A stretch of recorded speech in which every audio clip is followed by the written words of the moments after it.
Welcome students. This is the continuation of motion chapter. In this class we are going to learn about motion of freely falling body. In the previous class we have learnt about the three equations of motion, that is V is equal to U plus AT, S is equal to UT plus half AT squared, and V square is equal to U squared plus 2AS. Motion of freely falling body. Let us do some activities. So activity 1. Take a large stone and a small eraser. Stand on the top of a table and drop them simultaneously from the same height. What do you observe? Both the stone and the eraser have reached the surface of the earth almost at the same time. Activity 2. Take a small eraser and a sheet of paper. Stand on the top of a table and drop them simultaneously from the same height. So before, in the first activity, large stone and small eraser. In this activity, small eraser and sheet of paper. What do you observe? The eraser reaches first, the sheet of paper reaches later. That is, eraser reaches the ground first, then the sheet of paper. Third activity. Take two sheets of paper having same mass. Now crumble one of the sheets into a ball and drop the sheet and the ball from the same height. So in this activity both are paper. So one is crumbled sheet, another one is normal sheet.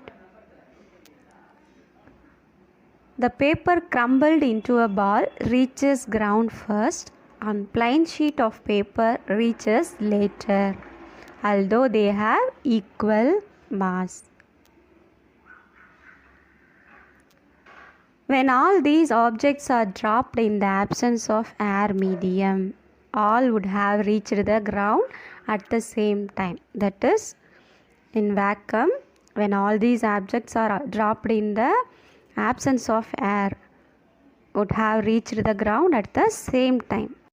When all these objects are dropped in the absence of air medium, all would have reached the ground at the same time. In air medium, due to friction, air offers resistance to the motion of free falling objects. The resistance offered by air is negligibly small when compared to the gravitational pull acting on the stone and rubber in activity 1. So, they reach the ground at the same time when stone and rubber dropped from the same height. But in activity 2, the air resistance exerted on the sheet of paper is much higher than that on the eraser. In activity 2, we drop sheet of paper and the eraser from the same height. So in this activity, eraser reaches the ground first. So the air resistance exerted on the sheet of paper is much higher than that on the eraser. In activity 3, the air resistance offered to the plain sheet of paper is much higher than that offered to the paper ball. This is because the magnitude of air resistance depends on the area of objects exposed to air.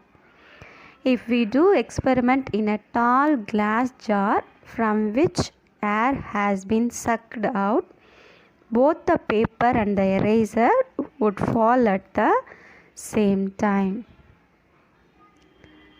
This means that all objects, hollow or solid, big or small, should fall at the same rate.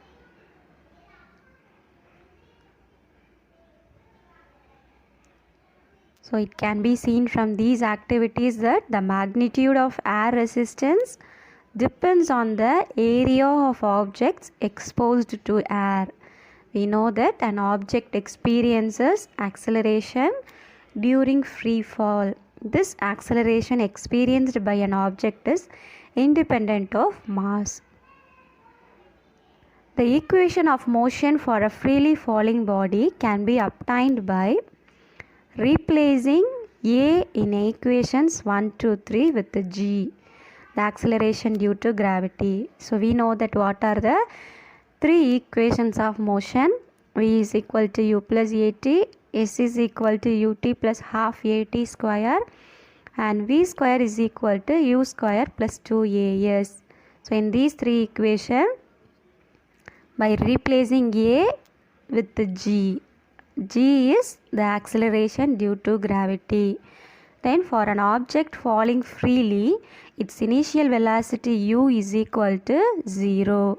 So we get the following equations, that is V is equal to U plus GT. In this, instead of A we put G, then U is 0 means we get V is equal to GT. Then S is equal to UT plus half AT square. So here U becomes 0, so UT 0. So S is height, that is displacement is height here. So H is equal to half GT square. Then third equation, in this U is equal to 0, so V square is equal to 2GH. So V is equal to GT, S is equal to half GT square, or H is equal to half GT square. Then V square is equal to 2GH. So these are the equations of motion for a freely falling body. When we throw an object vertically upwards, it moves against the acceleration due to gravity. Hence, A is taken to be minus G. And when moving downwards, A is taken as plus G. So, from these activities, what we know that when all these objects are dropped in the absence of air medium, all objects have reached the ground at the same time. In air medium, air offers some resistance to the motion of freely falling objects, but it is negligibly small when compared to the gravitational pull acting on these objects. So they reach the ground at the same time. The magnitude of air resistance depends on the area of objects exposed to air. So during free fall, object experiences acceleration is independent of mass. This means all objects should fall at the same rate. Thank you.